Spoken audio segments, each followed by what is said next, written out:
waxay ku dhacday jacaylkiisa waxayna u malaysay inuu la joogi doono weligeed balse si kedis ah ayuu uga tegay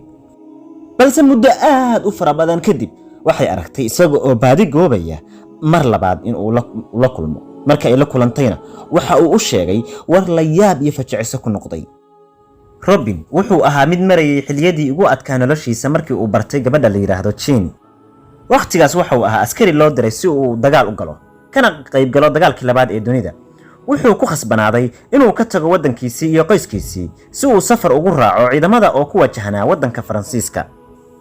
markii uu tagay halkaasna waxa uu la kulmay oo uu bartay gabar Faransiis ah oo qurux badan magaceedana la yiraahdo Jean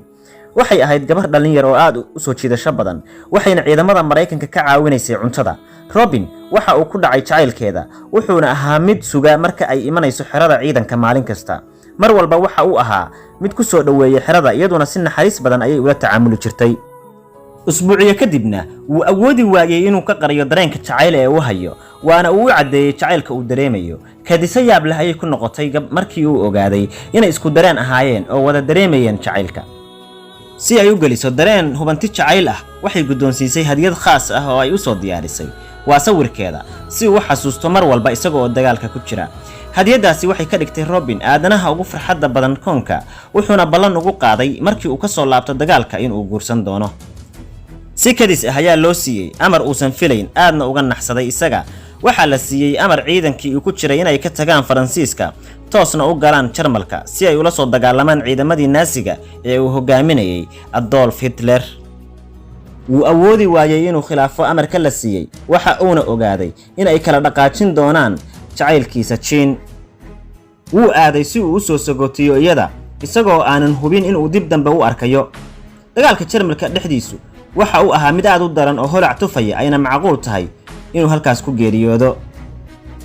Robin waxa uu fuulay bas ka mid ah basaskii daadgureynayay ciidamada isagoo aad u dareemaya xanuunka murugada waa halkii uu hadraawi ka lahaa sawtaliya baaso ba'anoo warmooga ah taydii ma beenayn isla waqtigaas ayuu maqlay codkeeda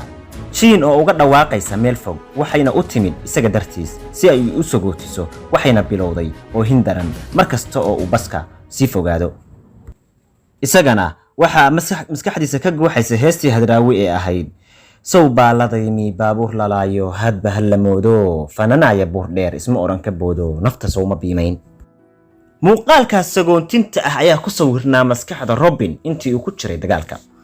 markasta waxa uu isku dayay in uu badbaado si uu mar kale Jean ula kulmo inkastoo dagaalku qaraaraa misana waxa uu awooday inuu isaga oo nool misana nabad qaba dagaalkii uu ka baxo dagaalkii waxa uu ku gabagaboobay guushii ciidamada Mareykanka iyo xulufadooduba ay ku guuleysteen dagaalkii labaad ee dunida balse waqtigaas waxaa naxdin ku noqotay Robin markii loo sheegay in aysan suurtagal ahayn inuu ku laabto Faransiiska waxaana dib loogu celiyay isaga iyo dhammaan ciidamadii Mareykanka wadankoodii Robin waxa uu dareemay farxad aad u weyn kadib markii uu la kulmay waalidkiisa iyo walaalihiis waxa intaa xigay inuu ogaaday in xaalka qoyskiisu yahay fakhri waqti adagna ay marayaan sidaas darteed dantu waxay baday in uu shaqo raadiyo si uu u biilo labadiisa waalid iyo walaalihiisa yaryar nasiib wanaag waxa uu helay shaqo mushahar iska fiican leh iyada ayuuna mashquul ku ahaa waqtiga intiisa badan wuxuu rajayn jiray inuu mar un Faransiiska ku laabto si uu la kulmo jacaylkii cumrigiisa ee Jean balse ma awoodo maxaa yeelay qoyskiisu waxay ku jireen xaalad adag aysan haysan ciidan isaga ahayn sidaas darteed waxa uu guursaday gabar ay u dooreen waalidkiis isaga xaaskiisan Robin waxay wada joogeen 50 sanadood waxayna u dhashay 5 caruur ah waxayna ka geeriyootay sanadii 1950kii iyadoo ay da'deedu jirto 92 sano 4 sano geerideeda kadib oo ku beegan sanadii 2020 ayaa Robin waxa laga soo wacay xarun ciidamada Mareykanku leeyihiin waxaana loo sheegay in lagu casuumay xaflad ka dhacaysa Faransiiska oo lagu xusayo dagaalkii labaad ee dunida maxaa yeelay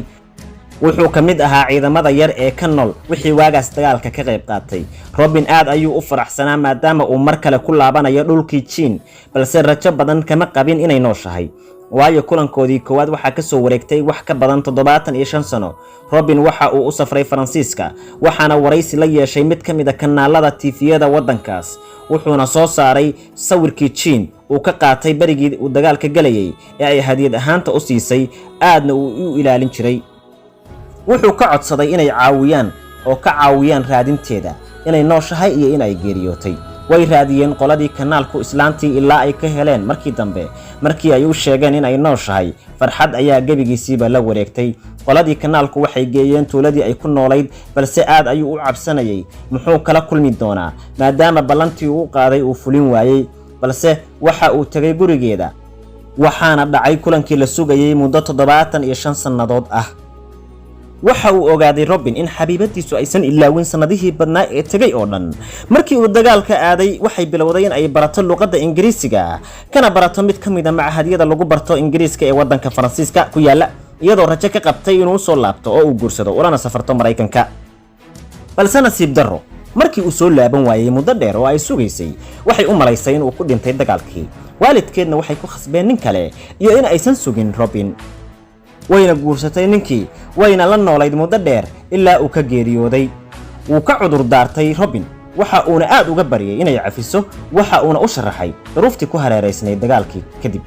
balse Jean uma aysan caraysnayn balse si farxadeed ayay ku qaabishay inta aysan geeriyoon markan Robin waxa uu ku dhaartay in uusan ka tagaynin wax kasta haday dhacaan wuxuu dib ugu laabtay Mareykanka waxaana uu u sheegay carruurtiisii inuu dagi doono Faransiiska si uu halkaas ugu dhameysto inta ka dhiman cumrigiisa isaga iyo cishqigii noloshiisa ee Jean